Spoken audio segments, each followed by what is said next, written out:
Εντάξει, είναι γνωστό. Και είναι μοναδική. Μοναδική. Και αντίστοιχα μοναδική στην κορυφή των Juicy News. Είναι τυχαίο που είναι στο νούμερο 1 που το όνομά της αρχίζει από Α και είναι το πρώτο γράμμα της αλφαβήτου. Δεν είναι τυχαίο. Είναι η Αναστέζια. Καλά, εδώ θα είναι. Εδώ θα αύριο μεθαύριο. 23-24 Σεπτέμβρη γίνεται το Eurovoice και εμείς έχουμε στα χέρια μας όλα εκείνα τα πράγματα που ζητάει η Αναστέζια στο καμαρίνι της. Γιατί είναι και αυτή σελέμπ, θα ζητήσει 2-3 πράγματα. Καλά, εξήγησε της ότι για το Σάκη Ουρβά θα πάμε περισσότερο. Αναστέζια, let me say that to you.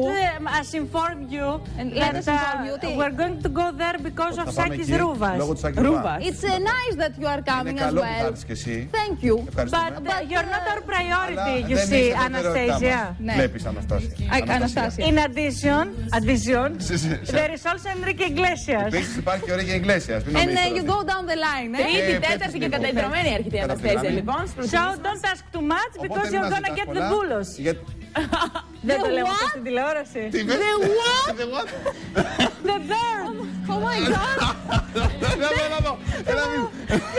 The bird, I meant. Α, θα πάρεις το καναρίνι, δεν θα το πω χάρη. Να πω τι ζητάει.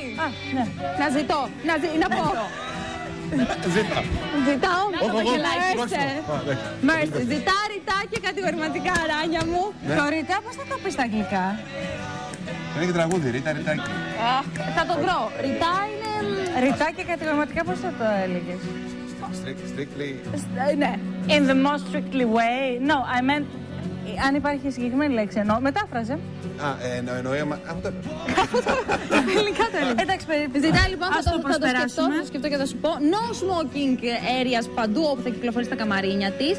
Θα έχει προσωπικό security που θα τη συνοδεύσει και απαγορεύεται αυστηρός να οπλοφορεί. Απαγορεύεται να οπλοφορεί. Πού είσαι? Απαγορεύεται να οπλοφορεί ποιος? Ο συνοδός, ο security δεν θέλει. Στο καμαρίνι θέλει να έχει καλής ποιότητας κεριά με άρωμα βανίλια. Απλό. 6 κουτάκια διαιτητικού αναψυκτικού, καταλάβατε, χωρίς καφεΐνη, ένα μικρό βάζο μελιού μανούκα. Δεν υπάρχει στην Ελλάδα, το διαφημίζω. Θέλει μία. Είναι ολιγαρκής, θέλει μία συσκευασία γιαούρτι φράουλ. Μία, δεν θέλει άλλο. Μία συσκευασία πάλι γιαούρτι, αλλά να το πιει με γεύση φράουλα. Εντάξει, να σου πω όλα αυτά που λες, άμα είναι και το ψυγείο. Και θέλει και ένα ελληνικό γιαούρτι. Θέλει έναν ολόσωμο καθρέφτη που θα μπορεί να μεταφέρεται. Δηλαδή, ας πούμε, θέλει να δω πως είμαι εδώ, να λες στον Παναγιώτη, Παναγιώτη πήγαινε το και λίγο από εκεί, να δω πως είμαι από εδώ. Ωραία. Και αυτό θα υπήρχε ούτως ή άλλως. Θέλει DVD player που να παίζει όμως όλα τα φορμάτα DVD και το Region 1 που μπορεί να φέρει από την Αμερική να δει, ξέρω εγώ, φιλαράκια στο καμαρίνι. Και πάλι θέλει διαιτητικό αναψυκτικό τύπου κόλλα. Ναι, μπράβο. Θέλει 2 πακέτα φυσικά μπισκότα. Ότι η φύση έχει φτιάξει μπισκότα. Natural cookies λέγονται. Από τη μπισκοτιά, δηλαδή. Θέλει ένα πακέτο φιστικάκια με σοκολάτα γύρω-γύρω, κάπως λέγονται αυτά.